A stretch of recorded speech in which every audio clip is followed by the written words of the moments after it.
The first college football playoff ranking of 2024 has been released, and the Tennessee Vols are the number 7 team in the country. Today, we're going to talk about the biggest takeaway from where Tennessee landed and why you should feel a little bit better about the Vols' chances of getting into the playoff if they finish the season 10-2.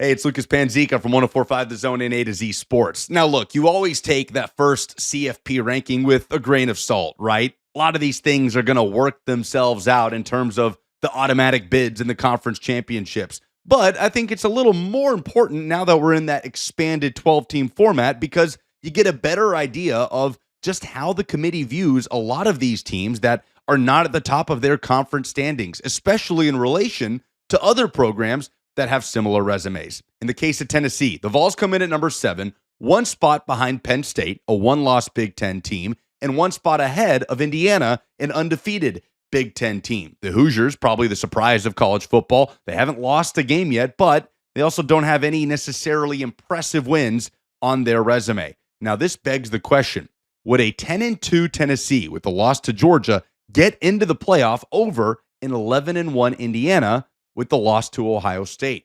Big games coming up for both of those programs in this final 4-game stretch.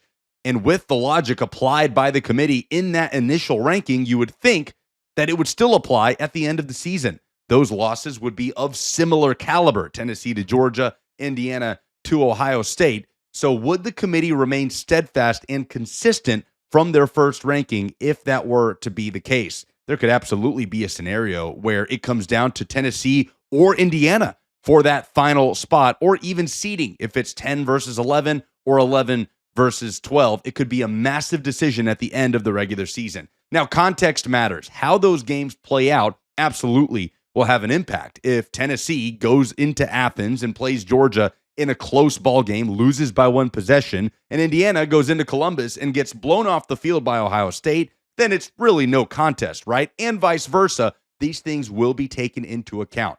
But with the logic applied by the committee on Tuesday night, you should feel a little bit better about the Vols' chances of getting in with 2 losses, where just a few weeks ago, it looked like those chances might be a little bit grim with the way things were going around college football. Now, another part of this is Tennessee got some help last weekend. Texas A&M picked up their second loss of the year against South Carolina on the road. The Aggies still have to play Texas in the regular season finale, and Clemson looked like it was poised to win out and play in the ACC championship game as a one-loss team. The Tigers picked up their second loss by multiple scores at home to Louisville, effectively eliminating them unless they go on a run and win the ACC. So some other teams fell off the board to help Tennessee, but ultimately there is a scenario where the 2 teams that the committee currently has pitted against each other in the 12-team playoff, Tennessee and Indiana, could be vying for that final spot.